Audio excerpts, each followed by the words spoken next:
कोल्हापूर जिल्हा कागल तालुक्यातील सोनाळी गावठाण विस्तार योजनेअंतर्गत सन 1995 मध्ये मंजूर केलेला भूखंड पात्र लाभार्थ्यांना अद्याप मिळालेला नाही।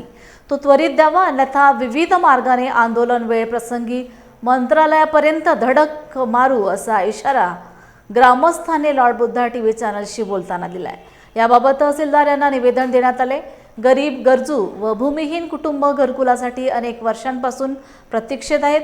भूखंडाचा ताबा मिळण्यास होत असलेल्या विलंबामुळे संबंधित कुटुंबांना मोठ्या अडचणींचा सामना करावा लागत आहे। अशा अनेक मागण्या निवेदनात केल्या आहेत।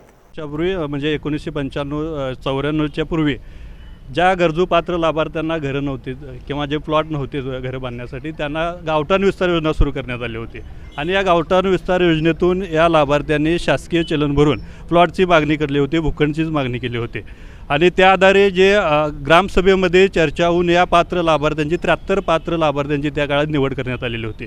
1994 पासून आज तागायत हे शासन दरबारी कायम चक्रा मारतात। आजही या लोकांना न्याय मिळालेला नाही आणि आम्हाला अपेक्षा आहे की या लाभार्थ्यांना जे भूखंड जे द्यायचे आहे ते शासकीय कागदपत्रांची पडताळणी करून प्रॅक्टिकली जागा उपलब्ध आहे का नाही बघून यांना त्वरित भूखंड देण्यात यावेत। कारण का एकंदरीत सोनाळीमधलं जर गायरान क्षेत्र बघितलं तर 4 हेक्टर गायरान क्षेत्र आहे आणि यामध्ये 2 हेक्टर जे गायरान टोटलही 4 हेक्टर आहे, त्यामध्ये 2 हेक्टर गायरान क्षेत्र हे गावठाण विस्तार योजनेसाठी आजही आरक्षित ठेवलेलं आहे आणि हे याच लाभार्थ्यांसाठी आरक्षित ठेवले। त्यामुळे त्यांना फक्त 55 गुंठे फक्त यांना त्या आरक्षित जागेवरती यांचे प्लॉट लागणार आहेत। साधारण एक प्लॉट आहे तो 1500 स्क्वेअर फीटाचे एक प्लॉट आहे। अशा पद्धतीने यांना हे न्याय मागण्यासाठी आज तहसील कार्यालयामध्ये आलेले आहेत।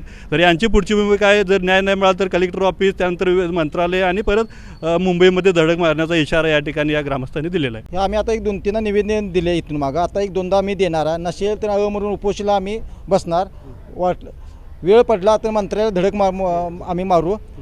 इतकं आम्ही आमचं वडील आता इतकं प्रयत्न करून त्यांना यश आले नाही। आता आम्ही तरुण पिढी यात उतरलो आहे, आम्हाला आता सगळं कळायला लागलं आहे, त्यामुळे आम्ही जागा घेतलेली गप्प बसणार नाही।